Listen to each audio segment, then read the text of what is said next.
একটা ডেপুটেশন দিতে পারতেন, একটা লিখিত দিতে পারতেন। তা না করে যেভাবে অধ্যাপক অধ্যাপিকাদের সঙ্গে এই বর্বর আচরণ করা উচিত, আমি এর তীব্র দিতে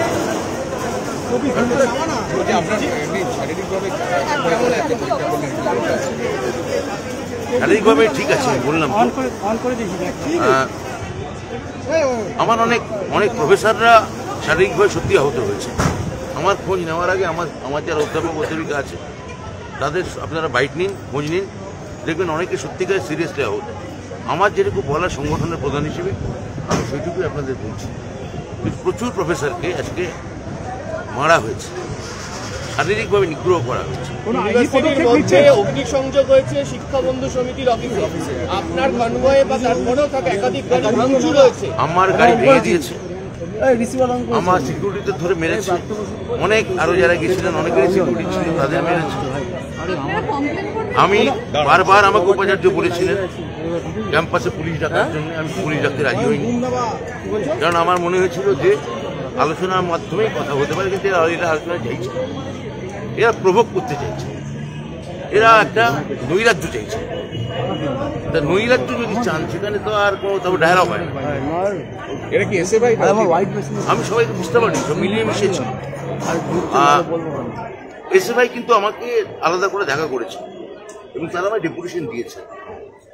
তারা তাদের কেউ ওদের মধ্যে ছিল কিনা সেটা আমি বলতে পারবো না।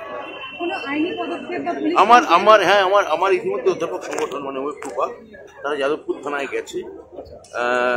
সুমন বন্দ্যোপাধ্যায়, মহিতোষ গায়েন এবং আমাদের সেলিম বক্স মন্ডল, আমার 3 ভাইস প্রেসিডেন্ট, তারা ইতিমধ্যেই সম্ভবত এফআইআর করে দিয়েছে।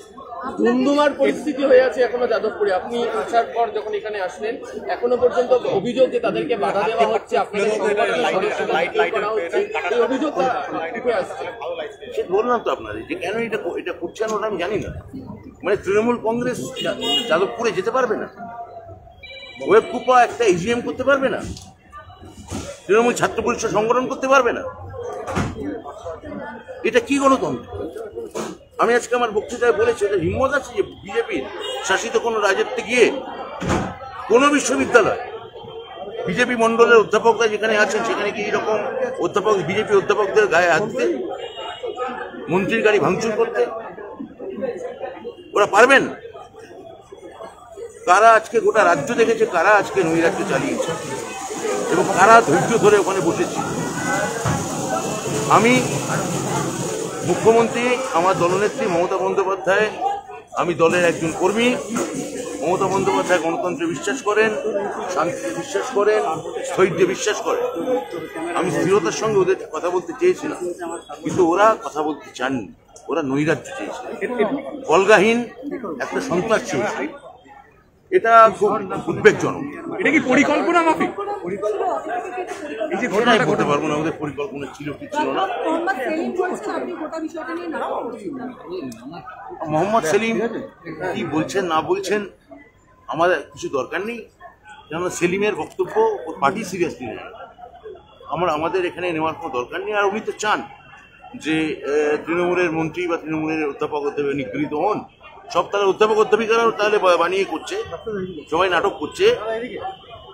আমি নয় থিয়েটারের লোক, এখানে আমি দাঁড়িয়ে অভিনয় করছি, কিন্তু যে অধ্যাপক অধ্যাপিকারা মার খেলেন সেলিমের কাছে তারাও তাহলে নাটক করছে। মোহাম্মদ সেলিমকে একটু খোঁজ নিতে বলুন এবং ওনাকে বলবো যে পুরো সব কিছু রাজনৈতিকভাবে না দেখে ওদের সময়ও এরকম ঘটনা যদি কেউ ঘটায় আমরা তার প্রতিবাদ করব। দলের চেয়ারপারসনকে জানালেন? জানিয়েছি। কুণাল ঘোষও দেখা করতে এসেছেন, আপনার সাথে দেখা হচ্ছে, একাধিক নেতারাও এসে উপস্থিত হচ্ছেন এখানে। হ্যাঁ, আমি দেখা করবো। প্রশ্ন থাকলে করে নাও, অন হয়ে গেছে সব।